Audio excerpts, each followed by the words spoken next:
সকাল থেকে বাইরে প্রচণ্ড বৃষ্টি হচ্ছে, এদিকে বাড়িতে একটা টাটকা কাতলা মাছ কাটিয়ে এনেছিল, তাই ভাবলাম এই কাতলা মাছটা একদম কষা কষা করে রান্না করব।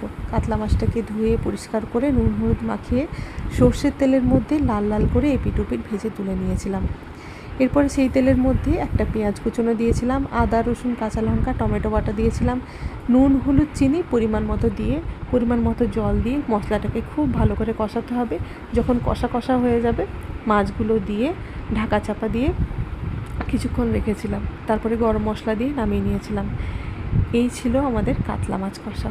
লাঞ্চের থালায় রেখেছিলাম ভাত, পেঁয়াজ কাঁচা লঙ্কা, উচ্ছে আলু মাখা, তার সাথে ছিল কলমি শাক, মাছের তেল দিয়ে আলু বেগুনের তরকারি, কাতলা মাছের কষা, তার সাথে পেঁপে দিয়ে ডাল, মুসুরির ডাল, আর 1 গ্লাস জল ছিল।